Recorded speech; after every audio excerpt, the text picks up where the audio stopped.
তো লিখছিলাম পিএমআই পিএসআ।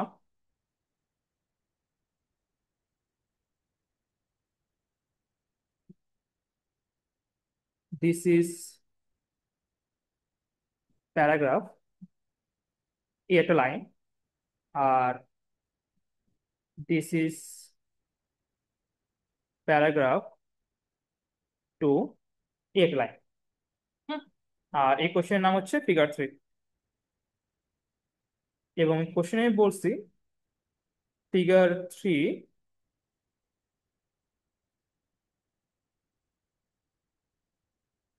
প্রদর্শনের জন্য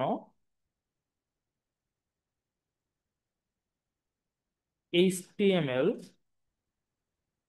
কোড লিখুন।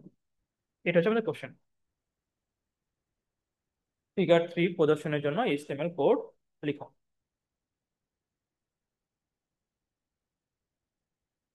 লেখা হয়েছে কোশ্চেন। আচ্ছা, এই কোশ্চেনটা কিন্তু আমরা লাস্ট দিনে সলভ করছিলাম, হ্যাঁ। বাট আজকে আমরা একটু ডিফাইন করবো। লাস্ট দিনে যে সলভ করছিলাম ওটা আমি আগে লিখে নেই, তারপর আমি চেঞ্জটা দেখাচ্ছি তোমাকে। কোশ্চেন লেখা হয়েছে সবাই? আচ্ছা, তো প্রথমে বলছিলাম কি লিখতে হবে। ডক টাইপ এস্টিমেট সবাই লিখে নাও, এবং এটা মোটামুটি মুখস্থ করে ফেলবা। ডক টাইপ এস্টিমেট বলো। Doc type estimate, doc type এস্টিমেটের পরের লাইনটা হবে এইচটিএমএল। আর আমরা বলছিলাম এইচটিএমএল সবসময় দুইটা ট্যাগ থাকে, একটা ওপেনিং ট্যাগ, একটা ক্লোজিং ট্যাগ। সো প্রথমে আমি ওপেনিং ট্যাগ লিখে ফেলছি, তারপর আমি লিখতেছি সবার লাস্টে ক্লোজিং ট্যাগ। তারপরে কি লিখবো বলতো? না, হেড আছে আমার, হেড ওপেন, হেড ক্লোজ। আর হেডের মাঝে কি লিখি আমরা? Title, TITLE, title.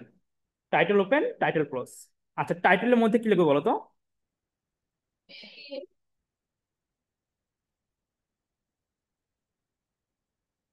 তো লিখে বলো।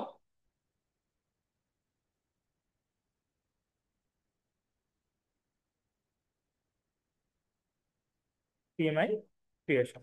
আচ্ছা, লেখা হইলে বলবো।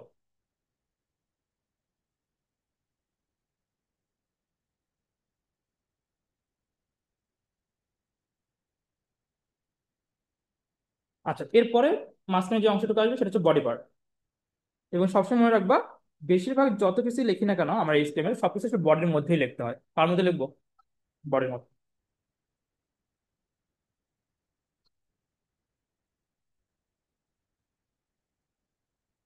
আচ্ছা, কোশ্চেনে চলে যাই।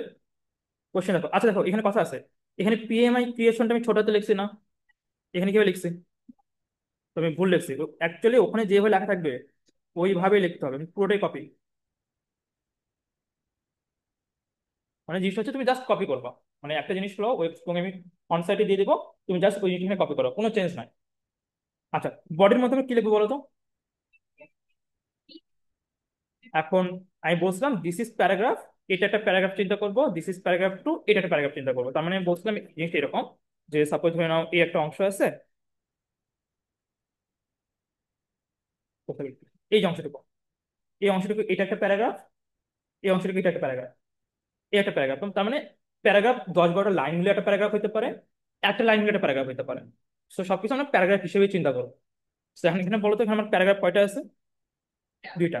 আর যেহেতু এইচটিএমএল এ সবকিছু ট্যাগের মাধ্যমে লিখতে হয়, দরকার পড়লে এই লাইনটা একটু সাইডে নোট লিখে নাও। এইচটিএমএল এ সবকিছু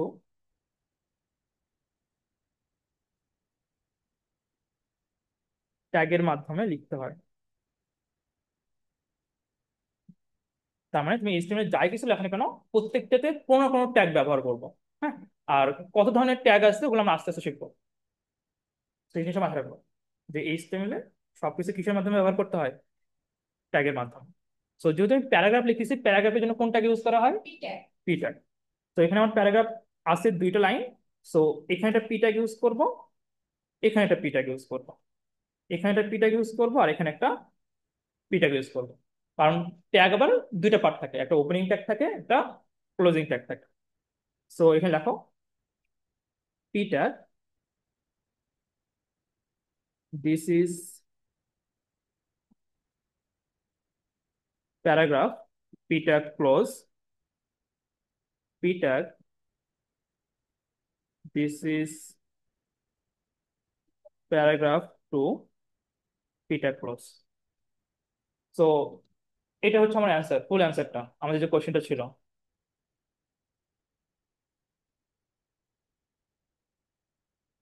লেখা হইলে বলবো, লিখছো? আচ্ছা, এখন আমি কি যাচ্ছি, সাপোজ এই কোশ্চেনটাই, সাপোজ ধরুন এখানে আমরা লিখি,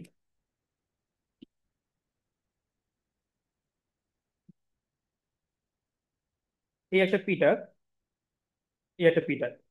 প্রথম পিটাকে কি লেখা আছে বলো তো? This is heading. আমি ওখানে লিখছিলাম দিস ইজ প্যারাগ্রাফ। আর দ্বিতীয়তে কি লেখা আছে? This is paragraph. Okay, run করাই। আসছে না দুটো লাইন? দিস ইজ এই হেডিং আর this is a paragraph. Okay, এখন আমি কি চাচ্ছি, এখন দুইটা লাইনের জন্য তুমি দুইটা ডিফারেন্ট পিটাক ইউজ করছো, মানে একটা পিটাক ওপেন করছো, একটা পিটাক ক্লোজ করছো, আবার ওপেন করছো, একটা ক্লোজ করছো। আমি এখন চাচ্ছি কি, আমি চাচ্ছি তুমি এখানে দুইটা পিটাক ইউজ না করে একটা পিটাক ইউজ করো। মানে একদম প্যারাগ্রাফের প্রথমে একটা পিটাক ইউজ করবা, শেষে একটা পিটাক ইউজ করবা। তাহলে আউটপুট কি হবে দেখি আমরা। তারপর তাহলে আমি এই পিটাকটা বাদ দিচ্ছে, ডট, এই পিটাকটা বাদ দিচ্ছে।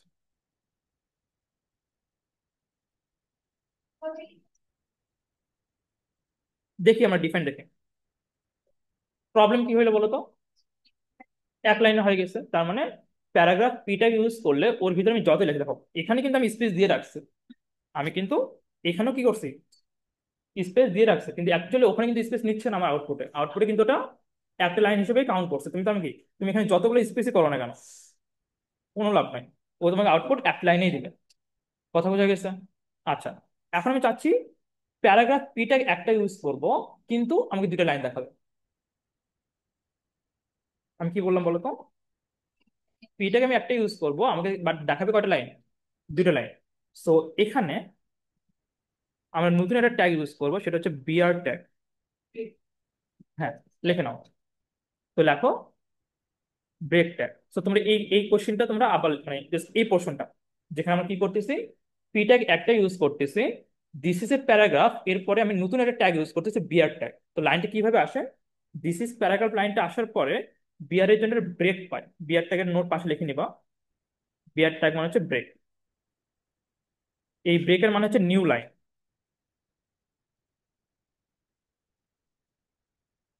So BR, this is a paragraph two, P tag close. বুঝি না? পি প্যারাগ্রাফ, প্যারাগ্রাফ থেকে পি আসছে, ব্রেক থেকে বিআর আসছে, মানে প্রত্যেকটা ট্যাগ তার প্রথম কিওয়ার্ড মিলে হয় অ্যাকচুয়ালি। বোঝা গেছে কথা? আচ্ছা, এখন আরেকটা জিনিস দেখো তো, আমি সবসময় বলছি ট্যাগের দুইটা পার্ট থাকে, একটা হলো ওপেনিং ট্যাগ, একটা হলো ক্লোজিং ট্যাগ। দেখো তো এই বিআর ট্যাগে কি কোনো ওপেনিং বা ক্লোজিং ট্যাগ আছে? নাই, একটাই ট্যাগ আছে। তার মানে এমনও ট্যাগ পসিবল যে ট্যাগের দুইটা পার্ট থাকে না, শুধুমাত্র একটা ওপেনিং ট্যাগে থাকে। লিখছো এটা? লেখা হয়েছে? সো এখানে দেখো আমি লিখে দিই বিআর ট্যাগ।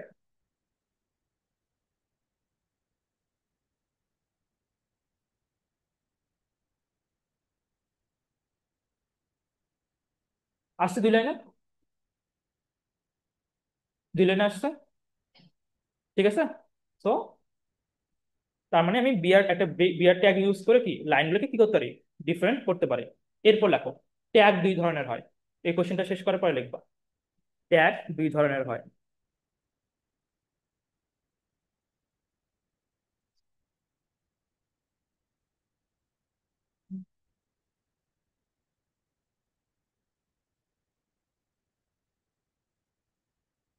এই কোশ্চেন লেখা হয়েছে।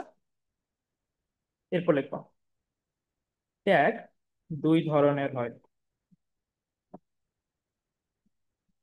এক নম্বরকে বলা হয় কন্টেইনার ট্যাগ,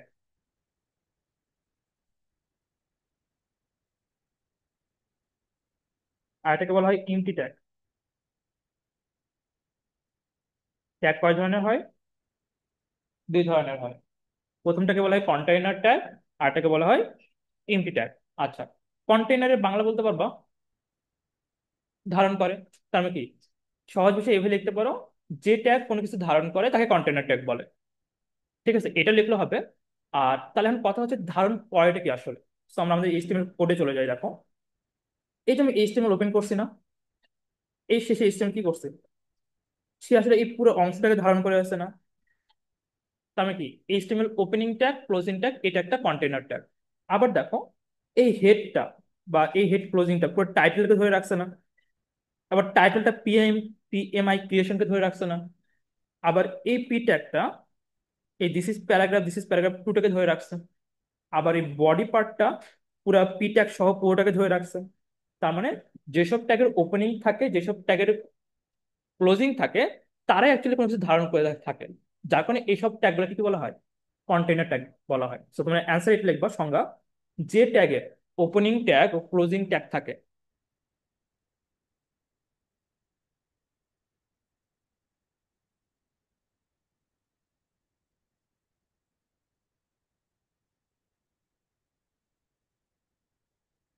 ওপেনিং ও ক্লোজিং ট্যাগ, যে ট্যাগের ওপেনিং ও ক্লোজিং ট্যাগ থাকে তাকে কি বলা হয়, কন্টেইনার ট্যাগ বলা হয়।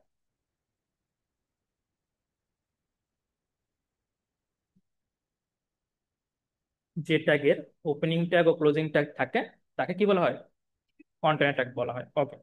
এমটি ট্যাগ কোনটাকে বলবো, যে আসলে কন্টেইন করে না, কোনো কিছু ধারণ করে না। সো যেটা কোনো কিছু ধারণ করে না সেটাই হচ্ছে এমটি ট্যাগ। বাট আমরা লিখবো যে ট্যাগের শুধুমাত্র ওপেনিং ট্যাগ থাকে, ক্লোজিং ট্যাগ থাকে না। যে ট্যাগের শুধুমাত্র ওপেনিং ট্যাগ থাকে, ক্লোজিং ট্যাগ থাকে না, সেই ট্যাগকে বলা হচ্ছে এমটি ট্যাগ।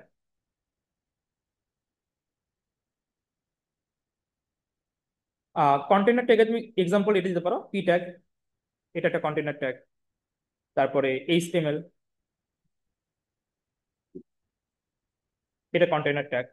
এমটি ট্যাগ অনেকগুলো আছে, তার মধ্যে আমরা প্রথম যেটা শিখলাম সেটা হচ্ছে পিয়ার ট্যাগ। সেটা উদাহরণে লিখবো।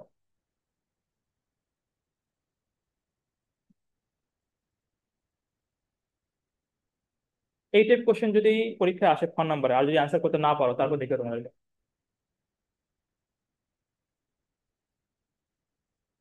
তো আমাদের ট্যাগের কনসেপ্ট ক্লিয়ার, কন্টেইন ট্যাগ আর এমটি ট্যাগের মাঝখানে, ঠিক আছে না? ওকে। আচ্ছা, এরপর লেখো কোশ্চেন নম্বর 4।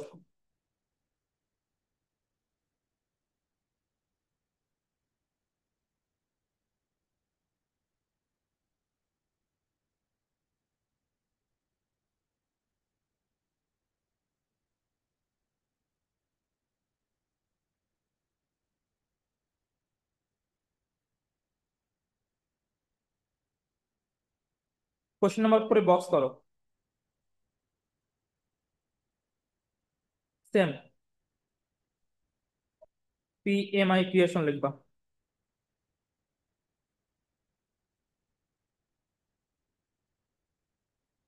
দেখছো?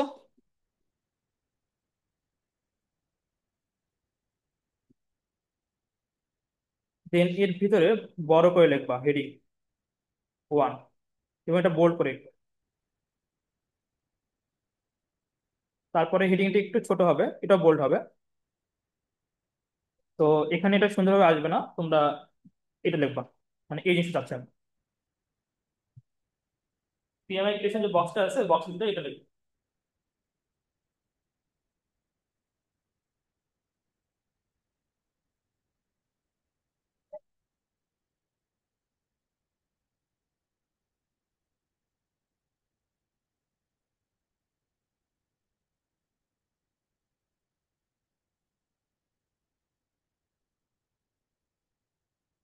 তো হেডিং 1 একটু বড় হবে এবং বোল্ড হবে, হেডিং 2 একটু ছোট হবে, হেডিং 3, হেডিং 4, হেডিং 5, হেডিং 6, কারণ কি আস্তে আস্তে ছোট হয়ে যায়।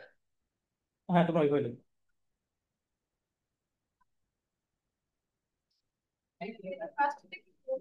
হ্যাঁ, বোল্ড সবগুলাই, সবগুলাই বোল্ড। শুধুমাত্র 1 নম্বর থেকে 6 নম্বরে আসতে ওর সাইজটা ছোট হবে, বোল্ড থাকবে। বোল্ড হয়তো এখানে বোঝা যাচ্ছে না, বাট বোল্ড আছে অ্যাকচুয়ালি এখানে।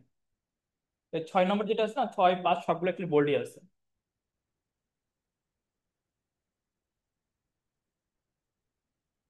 সো ওটা লিখে নিবা। তার মানে এটা এইভাবে লিখবা, 1, 2, হেডিং 3, হেডিং 4, হেডিং 5 একটু বোল্ড করো, হেডিং 6। ঠিক আছে। কোশ্চেন নাম্বার হচ্ছে 4, ফিগার 4। কোশ্চেন বুঝে গেছে না? কোশ্চেন বুঝছো তো?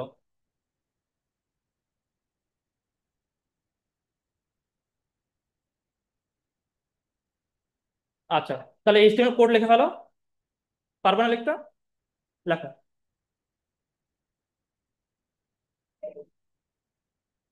প্রথমে লিখতে হবে dot type HTML,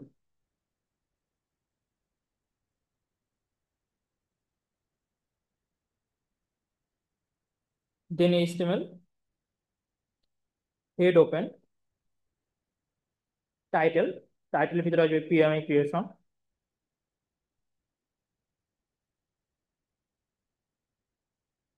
title close, head close, body open, body close, আর এইচটিএমএল ক্লোজ। এই পর্যন্ত তো লিখতে পারবা? পারবো না এই পর্যন্ত লিখতে? আচ্ছা, লেখা হয়েছে এই পর্যন্ত? লিখছো সবাই? আচ্ছা, এরপরে কোশ্চেন আসো। এরপরে কোশ্চেন আমি কি বলছি যে এখানে হিডিং 1 থেকে হিডিং 6 কটা লাইন আছে? 6টা লাইন আছে, এবং এখানে লেখাটা নর্মাল না। এখানে হিডিং কিসের কথা বলতেছে? হিডিং এর কথা বলতেছে। কিসের কথা বলতেছে? হিডিং কথা বলতেছে। সো এখানে যেটা লিখতে হবে তোমাকে সেটা হচ্ছে এইভাবে: প্রথমে H1, H1, H1 এর ভিতরে তুমি নর্মালি লিখবা হিডিং 1। So H1 close. ঠিক সেম ভাবে H2, হিডিং 2, H2 ক্লোজ।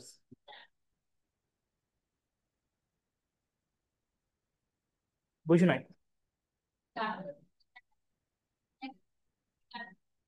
হ্যাঁ, এখানে আমাদের এইচটিএমএল কোড যখন লিখবো না, তখন আমরা নর্মালি লিখবো, আমরা সিম্পলি লিখবো H1, H2, H3, এবং এভাবে ডট ডট দিয়ে একদম H3 বা H6 পর্যন্ত আমরা লিখবো।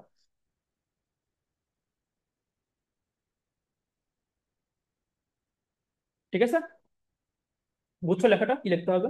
শুধু বডির মধ্যে H1 থেকে শুরু করে H6 পর্যন্ত 6টা লাইন আসবে। এই জিনিসটা অ্যাকচুয়ালি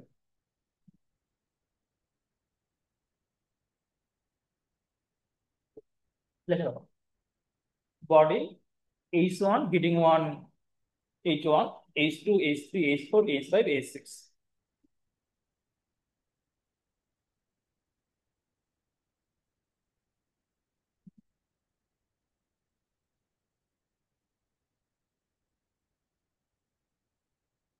লিখতে পারছো সবাই?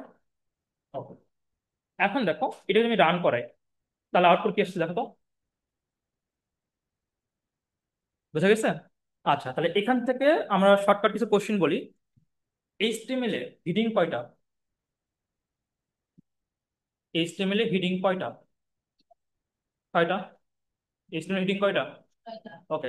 এইচটিএমএল এর সবচেয়ে বড় হেডিং এর নাম কি? হিডিং 1, মানে H1। সবচেয়ে ছোট হেডিং এর নাম কি? H6। আমি যদি বলি যে এইচটিএমএল এ যতগুলো হেডিং হিডিং আছে, এগুলোকে ছোট থেকে বড় আকারে সাজাও। ঠিক আছে, সাজাতে পারবে না ক্রম অনুসারে, বা বড় থেকে ছোট আকারে সাজাও। বোঝা গেছে? Thank you. জব।